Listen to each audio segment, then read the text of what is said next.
Good morning, students. Welcome to Vision classes. To subscribe, share and like my YouTube channel Vision classes.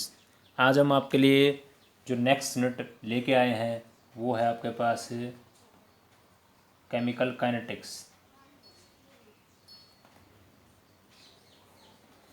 Mainly हम पहले ये जानते हैं भी केमिकल काइनेटिक्स में हम क्या क्या चीज़ें डिस्कस करेंगे। इसमें जो मेन पॉइंट अब हम यहाँ पे नोटेशन कर रहे हैं, जैसे रेट ऑफ रिएक्शन, ये डिस्कस करेंगे हम इसी में। इसके अंदर आपके पास average rate of reaction, average rate of reaction, instantaneous rate of reaction,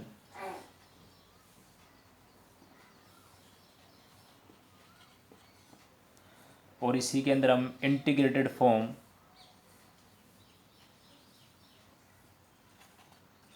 of first order, zero order, half life, order of reaction, molecularity, और इसी के अंदर एक्टिवेशन एनर्जी,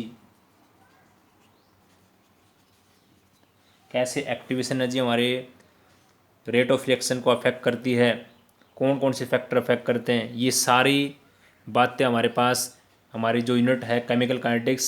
वैसे मेनली केमिकल काइनेटिक्स आपके पास ये फिजिकल की ब्रांच है। वेरी इजी सा टॉपिक है, बिल्कुल आसान सा टॉपिक है। आइए अब हम स्टार्ट करते हैं केमिकल काइनेटिक्स के अंदर मेनली क्या क्या बातें हमें डिस्कस करनी है।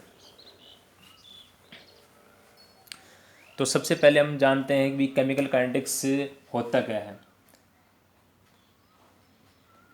It is the branch of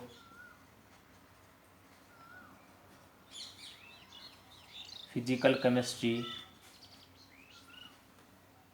which deals with the study of reaction rates and their mechanism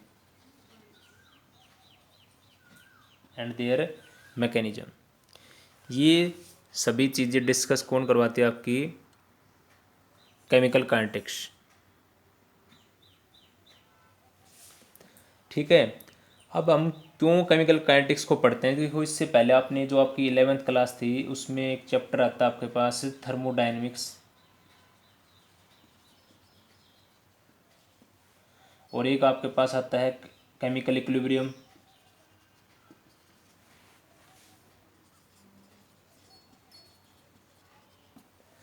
ये चैप्टर हमारे पास आते हैं।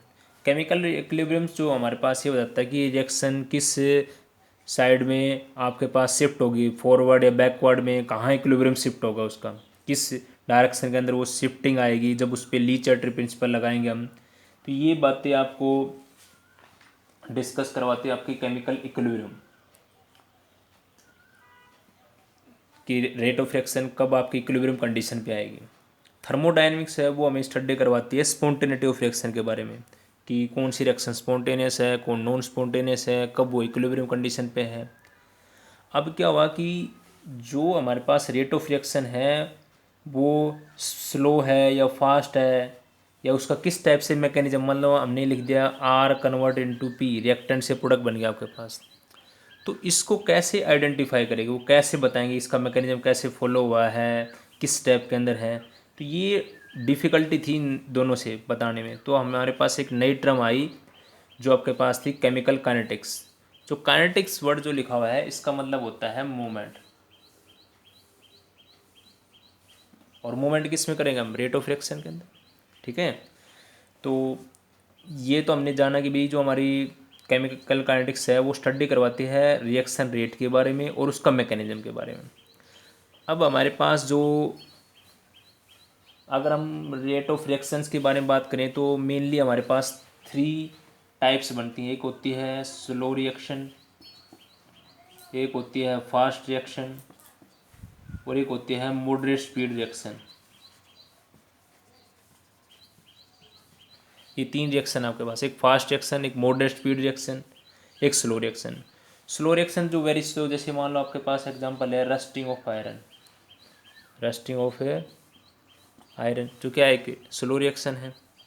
अगर हम फास्ट रिएक्शन की बात करें तो जो आपके पास प्रेसिपिटेट पीपीटी टाइप की रिएक्शन जो होती हैं वो फास्ट रिएक्शन होती हैं। जैसे मान लो हमने 10th में एग्जाम्पल पढ़ते हो आप AgNO3 प्लस NaCl, तो यहाँ पे क्या बन जाएगा AgCl plus NaNO3, NaNO3 AgCl plus NaNO3, ये बन गया हमारे पास। तो क्या हुआ है, ये आपके पास एक डबल डिस्प्लेसमेंट रिएक्शन है जिसमें क्या हुआ, आयन का एक्सचेंज हुआ है। क्यों, ये Ag इसके साथ अटैच हो गया Cl के साथ, और ये Na किसके साथ जुड़ गया, इस NO3 के साथ बन गया। तो ये पीपीटी बन गई, वाइट पीपीटी हमारे पास AgCl की। अब ये वेरी फास्ट रिएक्शन है और इस रिएक्शन का जो रेट होता है वो आपके पास नॉर्मली जनरली टाइम अगर हम बताएं तो 10⁻12 से लेकर 10⁻14, मतलब बहुत ही कम सेकंड का टाइम होता है और ये रिएक्शन इमिडिएटली कंप्लीट हो जाती है। अब क्यों इस टाइप की रिएक्शन इमिडिएटली कंप्लीट होती हैं, तो उसका रीज़न क्या है कि जैसे इनको एक्वस सॉल्यूशन में लेते हैं तो हमें इनके बॉन्ड को ब्रेक करने की ज़रूरत नहीं पड़ती बेटा, क्योंकि ये जैसे एक्वस कंडीशन में लेंगे तो इनके आयन अपने आप ब्रेक हो जाते हैं, जैसे Ag पॉजिटिव NO3 नेगेटिव। तो ये क्योंकि और जो हमारे पास कोवलेंट बॉन्ड होते हैं उनको हमने ब्रेक करने के लिए हमें एनर्जी की रिक्वायरमेंट होती है, ज़रूरत पड़ती है हमें। बट ये जैसे ही आयन को हम एक्वस कंडीशन में लेंगे इनके आयन अपने आप स्प्लिट हो जाते हैं। अपने आप स्प्लिट होने की वजह से हमें अपनी तरफ से एक्स्ट्रा एनर्जी की ज़रूरत नहीं पड़ी और ये अपने आप आयन को एक्सचेंज करके अपना प्रोडक्ट की फॉर्मेशन कर लेते हैं, इसलिए ये फास्ट रिएक्शन में कंसिडर किए जाते हैं। ठीक है, तो ये सब जनरल इंट्रोडक्शन है। उसके बाद मॉडरेट स्पीड रिएक्शन जो ना वेरी फास्ट, ना इधर very fast nor very slow.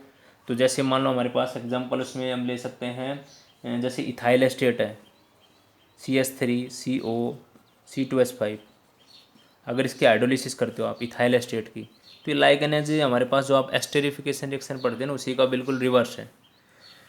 तो ये आपके पास क्या है, एक एस्टर है, ये क्या है कि एस्टर है आपके पास।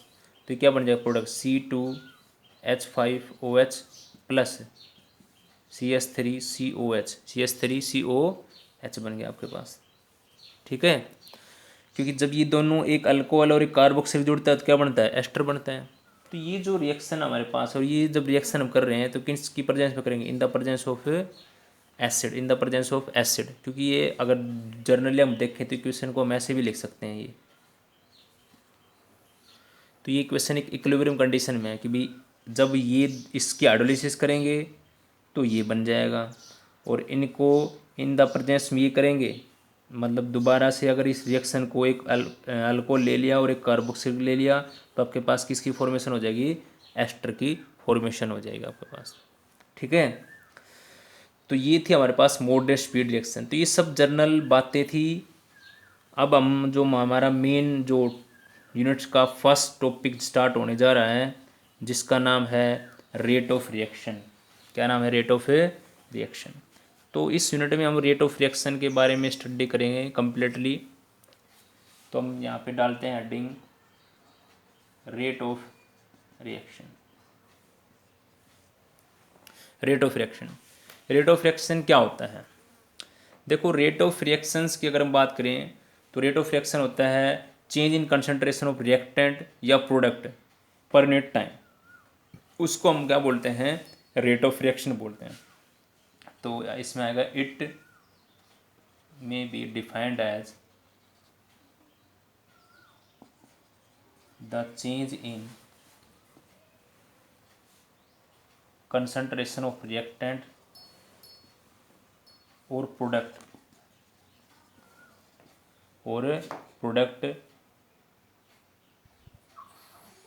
पर unit time, per unit time. ठीक है, तो देखिए जैसे मान लो मैं कोई हाइपोथेटिकल इक्वेशन लिखता हूँ R convert into P, R convert into P, ये मेरा रिएक्टेंट है और ये मेरा कौन है, प्रोडक्ट है। ये कोई हाइपोथेटिकल इक्वेशन लिख दी हमने, और इसके लिए आपको लिखना हो rate of reaction, rate of reaction. तो रेट ऑफ रिएक्शन को हम किस में लिखते हैं, रेट ऑफ रिएक्शन को ऐसे लिखेंगे जैसे d/dt, क्योंकि पर यूनिट टाइम था ना, d/dt। और ध्यान रखना रिएक्टेंट साइड में हमेशा माइनस साइन का, नेगेटिव साइन का नोटेशन करते हैं, और जो भी कंसंट्रेशन होती है उसको स्क्वायर ब्रैकेट में लिखेंगे ऐसे। फिर इज इक्वल टू प्रोडक्ट की साइड में हमेशा d/dt डिफरेंशियल टाइम के रिस्पेक्ट में, और प्रोडक्ट को p के अंदर ऐसे, ठीक है, प्रोडक्ट को ऐसे ऐसे लिखेंगे। और एक चीज़ ये ध्यान रखना, हमेशा रिएक्टेंट साइड में नेगेटिव साइन को इंट्रोड्यूस करेंगे और प्रोडक्ट साइड में आप प्लस साइन को इंट्रोड्यूस करना आपको, ठीक है। वैसे रेट ऑफ रिएक्शन आपकी पॉजिटिव होती है, ठीक है, वो कैसे पॉजिटिव होते हैं वो भी बातें हम आपको बताएंगे। बट रिएक्टेंट की साइड माइनस लिखने का नोटेशन ये है कि रिएक्टेंट की कंसंट्रेशन डिक्रीज हो रही है, फिर हमें क्या मिल रहा है, प्रोडक्ट मिल रहा है। क्या मिल रहा है, प्रोडक्ट।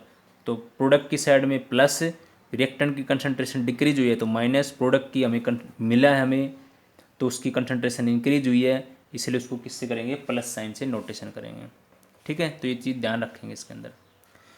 तो जैसे ये बातें होगी, अब देखो मान लो मैं ऐसे लिखता हूँ रेट ऑफ रिएक्शन, तो भैया हमारे पास या तो चेंज इन कंसंट्रेशन किसकी होनी चाहिए, चेंज इन कंसंट्रेशन रिएक्टेंट की, अपोन में क्या आता है आपके पास, टाइम, अपोन में क्या आता है आपके पास, टाइम, ठीक है, ये लिखते हैं ना। अब देखो यहाँ पे ये तो क्या थी, change in concentration of reactant की क्या हुई कंसंट्रेशन हमारे पास, ऐसे नोटेशन का मतलब मैं लिखता हूँ डिक्रीज, क्या हुई है, decrease.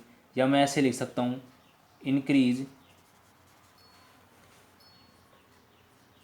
Concentration of product, increase concentration of product, upon में क्या आ जाएगा,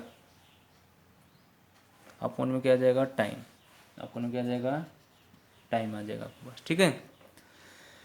अब इसकी यूनिट कैसे आएगी, देखो कंसंट्रेशन हमने पीछे भी किया था, कंसंट्रेशन क्या लिखते हैं, मोल एल इनवर्स, मोल एल इनवर्स, मोल पर लीटर होती है ना, जैसे देखो यहीं पे लिखाते हैं इसको भाई, कंसंट्रेशन को कैसे लिखते हैं, चाहे वो रिएक्टेंट की हो चाहे प्रोडक्ट की हो, मोल एल इनवर्स, मोल एल इनवर्स। और बेटा नीचे से टाइम, टाइम को किस में लिखेंगे, सेकंड में, तो ये ऐसे और ऊपर चला जाएगा, तो बन जाएगा आपके पास, ये आपके पास यूनिट बन जाएगी रेट ऑफ रिएक्शन की, मोल एल इनवर्स, मोल एल इनवर्स, एस इनवर्स, मोल एल इनवर्स और S inverse.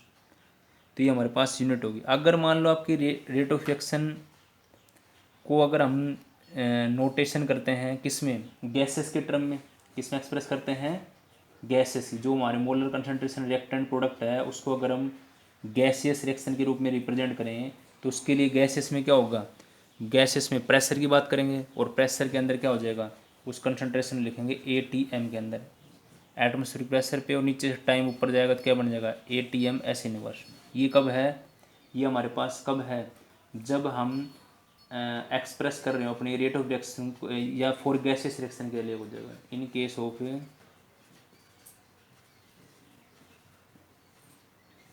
Gaseous reaction, in case of gaseous reaction के लिए जो हमारा प्रेशर है उसको हमने किस रिप्रेजेंट किया, ATM के अंदर, तो ये यूनिट हो जाएगी ATM एस इनवर्स आपके पास, ठीक है।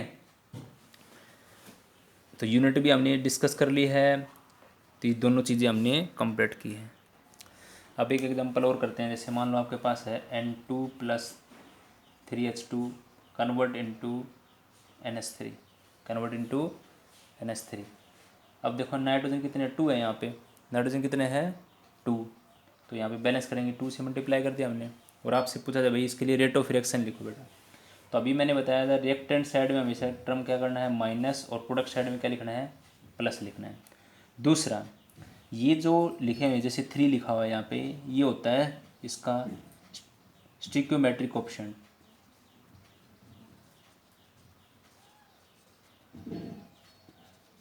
और केमिकल काइनेटिक्स में स्टिक्योमेट्रिक जो कोफिशिएंट आपका, उसको आपको 1/, में लिखना है, किस में लिखना है, 1/, के अंदर हमेशा। केमिकल काइनेटिक्स का ये नोटिफिकेशन है, जब भी रेट ऑफ रिएक्शन लिखो, जो भी स्टिक्योमेट्रिक कोफिशिएंट आपके पास हैं उसको 1/, करके लिखना है। तो देखो इसके लिए रेट ऑफ रिएक्शन क्या होगी मेरी, इसके लिए रेट ऑफ रिएक्शन होगा, माइनस का निशान लगाएंगे रिएक्टेंट साइड में, d/dt, d/dt, और भाई जो भी रिएक्टेंट में जो भी हमारे पास कंसंट्रेशन रिएक्टेंट है उसको किस में लिखते हैं, स्क्वायर ब्रैकेट में, तो N2 लिख दिया ऐसे बेटा, इसका आगे कुछ नहीं है, तो अपने आप ऑटोमेटिक 1 ही है।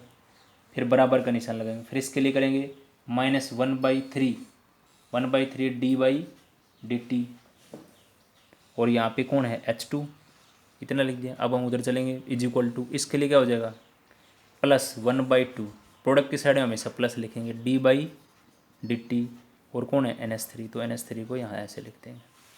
तो ऐसे हम रिप्रेजेंट करते हैं कोई भी रेट ऑफ रिएक्शन लिखनी हो आपको, ठीक है।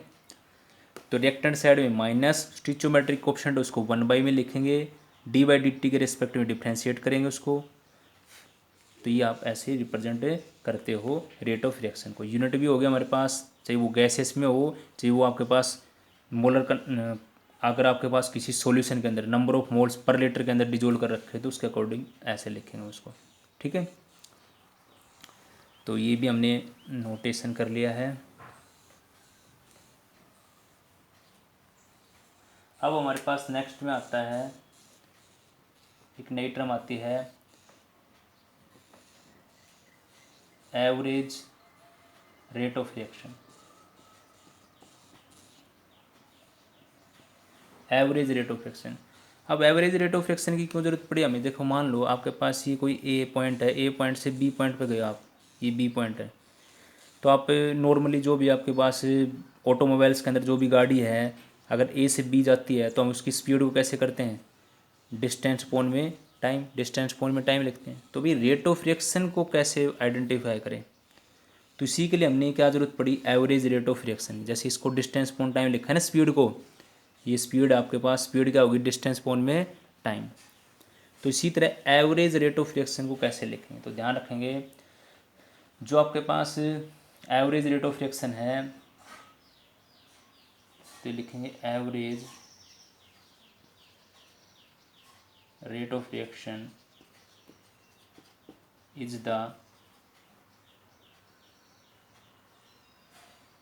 एवरेज वैल्यू, थोड़ा इधर कर देते हैं, average value during a large time interval. Average rate of reaction is the average value during large time interval. अब इसको कैसे बताएंगे? देखो लार्ज इंटरवल टाइम के अंदर हम कैसे बताएंगे? जैसे मान लो मैं एक ग्राफ बनाता हूँ यहाँ पे, ठीक है।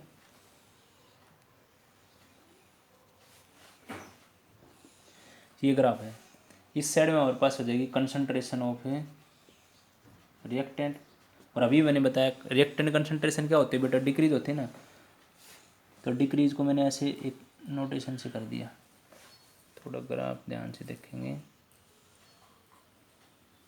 रिएक्टेंट कंसंट्रेशन ऐसे डिक्रीज कर दिया। अब देखो, अब यहाँ पे हम नोटेशन करते हैं कंसंट्रेशन, यहाँ पे ये C1 है, ये C2 है, यहाँ पे T1 है, और ये क्या है? T2 आपके पास, ये T1 और ये T2 हो गया, ओके। अब देखो C1 के रेस्पेक्ट में अगर मैं डॉट डॉट करके इसको मिलाऊं, C1 के रेस्पेक्ट में टाइम कितना हो गया? T1। C2 के रेस्पेक्ट में क्या हो जाएगा? T2। C2 के रेस्पेक्ट में क्या हो गया? T2 हो गया। अब देखो ये जो लार्ज इंटरवल मतलब बड़ा इंटरवल की बात कर रहा है, इसको हम रिप्रेजेंट करेंगे कि आपके पास मान लो मैंने लिख दिया आर एवरेज, और रिएक्टेंट की साइड में क्या लगाते हैं बेटा? माइनस का नोटेशन करते हैं, और बड़े चेंज को बेटा ऐसे डेल से करते हैं, छोटे चेंज को dy/dt से लिखते हैं, बड़े चेंज को डेल से लिखते हैं, ऐसे नोटेशन से। तो del/dt, और ध्यान रखेंगे थोड़ा यहाँ लिख देते हैं नीचे, माइनस का नोटेशन डेल अपॉन में डेल टी, और रिएक्टेंट है, रिएक्टेंट को क्या लिखते हैं? कंसंट्रेशन को स्क्वायर ब्रैकेट के अंदर। तो ये मैंने एवरेज रेट लिख दिया, ठीक है।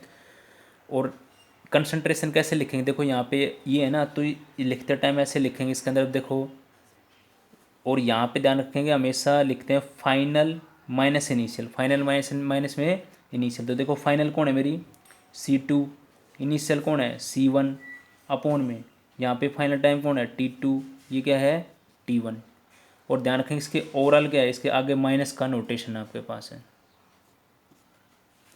ठीक है। अब जो मैं बता रहा था ना, कोई भी रेट ऑफ रिएक्शन कैसे पॉजिटिव आएगी, तो बेटा जब यहाँ पे वैल्यू आएंगी, जैसे मान लो आपके पास C1 का मान क्या है? थोड़ा यहाँ रुको, इसको हटा देते हैं।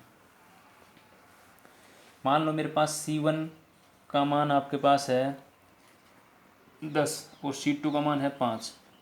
C2 मान कितना है 5, ठीक है। और मेरे पास T2 का मान है 10 और T1 का मान कितना है 5 है। अब इसी में मैं पुट करता हूँ, आर एवरेज मेरा क्या आएगा, तो ये माइनस का निशान तो बाहर था ही, तो 5 माइनस का 10, 5 माइनस का 10 अपॉन में क्या है 10 माइनस 5, 10 माइनस में 5, तो 5 में से 10 घटाएंगे तो -5 बचाना आपके पास, तो ये माइनस मल्टीप्लाई ये वाला माइनस, तो माइनस माइनस मल्टीप्लाई करेंगे क्या हो जाएगा प्लस। इसलिए रेट ऑफ रिएक्शन आपकी हमेशा क्या होती है पॉजिटिव होती है। और हमेशा ये ध्यान रखना है जब वैल्यू पुट करोगे तो ये C2 की वैल्यू C1 से हमेशा क्या मिलेगी, कम मिलेगी।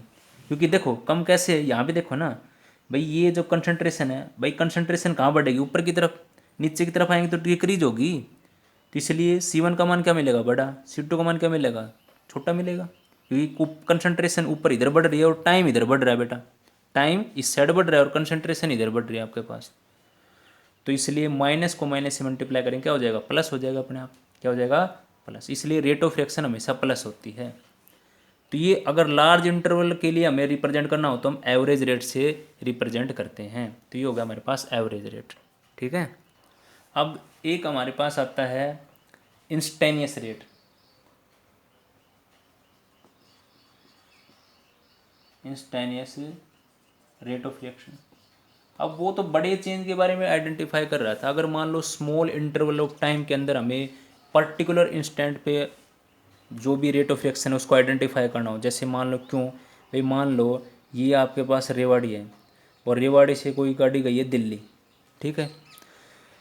तो एक तो हम एवरेज तो ये बताया भाई, रेवाड़ी से दिल्ली गाड़ी गई तो इसके बीच में टोटल डिस्टेंस ये थी और ये टाइम लगा है, तो हमने एवरेज निकाल लिया, तो वो तो लार्ज चेंज हो गया। और वो आपसे कहे कि भाई हमें तो हर जो स्टेशन था मेन स्टेशन है उसके आइडेंटिफाई करना है। मान लो बीच में पटौदी आ गया, फिर गुरुग्राम है आपके पास, और फिर आपके पास सीधा डायरेक्ट दिल्ली। तो रेवाड़ी से पटौदी जो आपके पास है इसके बीच में क्या टाइम रहा था रेट ऑफ रिएक्शन का, पटौदी से गुड़गांव के बीच में क्या रहा है, और गुड़गांव से दिल्ली के बीच में क्या रहा है। तो ये सारा पर्टिकुलर इंस्टेंट टाइम जो भी रेट ऑफ रिएक्शन का वो बताते हैं, वो अगर हमें पता लग जाए तो उसको बोलते हैं instantaneous rate of reaction. Instantaneous rate of reaction, तो देखो इसको आइडेंटिफाई लिखते हैं हम, ये हमारे पास है इंस्टेनियस रेट ऑफ रिएक्शन। ये क्या होती है, is the rate of reaction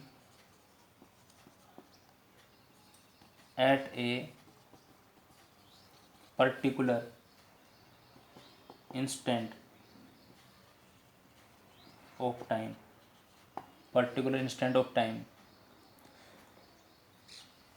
that is when delta t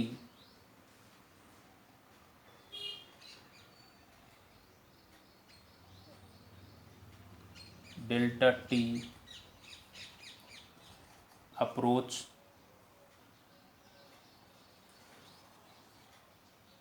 zero. अब देखो इसका ग्राफ बनाएंगे ना हम,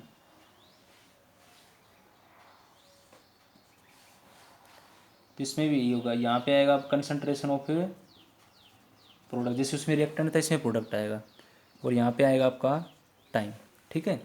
अब देखो उस ग्राफ में ऐसे लाइन की थी ना हमने, तो इस ग्राफ में लाइन आएगी ऐसे, क्योंकि प्रोडक्ट की कंसंट्रेशन इंक्रीज होती है, तो लाइन ऐसे ड्रॉ करोगे आप इसमें, ठीक है। अब देखो यहाँ पे मेरे पास कौन है T1, क्योंकि टाइम इधर बढ़ेगा, ये इनिशियल तो T0 था, ये T1 है, ये कौन आपका T2।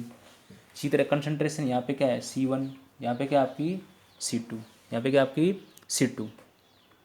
अब देखो भाई 1 मिनट के लिए यहाँ देखें थोड़ा, T2 ये टाइम हो गया आपका, C2 के कोरस्पॉन्डिंग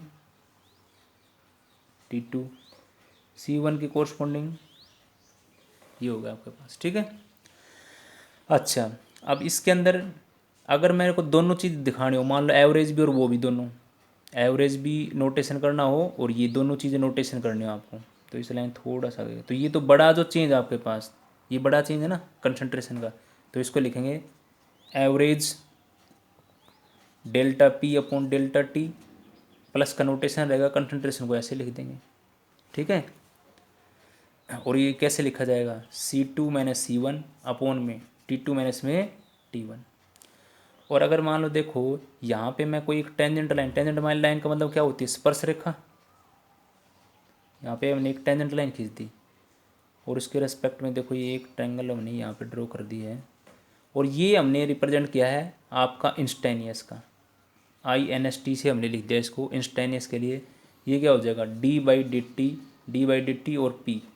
बेटा ध्यान रखना, जो ये स्लोप बता रही है आपके पास, जो इंस्टेनियस रेट ऑफ रिएक्शन है ना वो स्मॉल चेंज है। स्मॉल चेंज को बेटा d/dt से लिखते हैं और बड़े चेंज को ऐसे डेल्टा नोटेशन से करते हैं। बड़े चेंज के लिए ऐसे ट्रायंगल बनाएंगे, ठीक है, और स्मॉल चेंज के लिए d/dt ये टर्म का यूज़ करते हैं, जैसे इसमें del/delta ही हो जाएगा, ठीक है।